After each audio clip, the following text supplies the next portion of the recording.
नमस्कार, मी सुवर्णाच किचन मध्ये परत एकदा तुमचं अगदी मनापासून स्वागत. सगळ्या सबस्क्रायबरचे धन्यवाद, सगळ्या व्ह्यूअर्सचे धन्यवाद.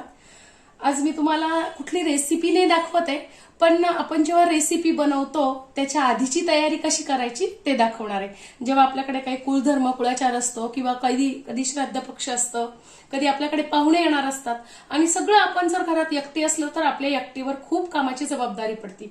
त्यावेळेस आपण काय करू शकतो, खूप छान अशी म्हणजे आपली जर आपण अशी तयारी करून ठेवली ना सगळी, तर आपली कामाची जी चिडचिड होते ना काही वेळेस ती होत नाही. तर मी आज तुम्हाला तयारी कशी करून ठेवू शकतो आपण ते दाखवणार आहे. सगळ्यात पहिल्यांदी मी इथे तुम्हाला दाखवणार आहे तिखटा मिठाचा डबा. तो आपण छान भरून ठेवू शकतो. त्यानंतर मी इथे करून ठेवलेली आहे आल्याची पेस्ट करून ठेवलेली आहे, मिरचीची पेस्ट करून ठेवलेली आहे. थोडंसं जे भाज्यांना आपल्याला चटणीला वगैरे खोबरं लागतं ते करून ठेवलेलं आहे. डाळ्या चटणीसाठी जे लागतात त्या निवडून ठेवलेल्या आहेत. त्यानंतर भाजी सगळी छान निवडून धुवून पुसून स्वच्छ कोथिंबीर निवडून ठेवलेली आहे. वरण भातासाठी डाळ आणि तांदूळ स्वच्छ निवडून ठेवलेले आहेत, काढून ठेवलेले आहेत. त्यानंतर मी इथे उद्याला माझा पुरण आहे म्हणून मी पुरण पण तयार करून ठेवलेलं आहे, कारण याच्यात खूप जास्ती वेळ जातो आपला आणि गॅस पण अटकलेला असतो, तर आपण एका याच्यावर एवढं करू शकत नाही. म्हणून आपण ही अशी सगळी छान तयारी करून ठेवायची. मी उद्या बनवणार आहे बटाट्याची भाजी, तर ते बटाटे मी इथे काढून ठेवलेले आहेत. छान कोबी छान बारीक चिरून ठेवलेला आहे.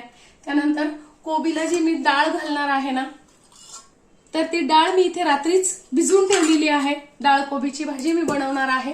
मी आपल्या चॅनलवर पण डाळ घालून कोबीची भाजी कशी बनवायची याची रेसिपी दाखवलेली आहे. आणि आनंदाची गोष्ट म्हणजे त्या रेसिपीला माझे 72 ते 73 हजार व्ह्यूज आलेले आहेत.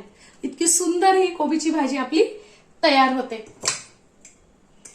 त्यानंतर मी इथे सारासाठी लागणारं वाटण ते तयार करून ठेवलेलं आहे. जेवण झाल्यानंतर जे मुखवास लागतो तो मुखवास करून ठेवलेला आहे. आणि सगळ्यात महत्वाचं, आपल्याला गेस्टसाठी जे भांडे लागतात जेवण्यासाठी, ते ताट, ग्लास, लोटी, भांड, वाट्या, असं हे पण स्वच्छ करून ठेवलेलं आहे. म्हणजे जर आपण ही अशी सगळी तयारी मैत्रिणींनो करून ठेवली ना, आपलं खूप काम हलकं होऊन जातं. आपण आरामशीर शांततेत काम करू शकतो. आपली चिडचिड पण होत नाही. आजची माझी व्हिडिओ तुम्हाला कशी वाटली? खूप कामाची व्हिडिओ आहे. कमेंट्समध्ये नक्की सांगा. आवडली तर तुमच्या मैत्रिणींनाही शेअर करा आणि चॅनलला लाईक, सबस्क्राईब आणि शेअर करा. धन्यवाद.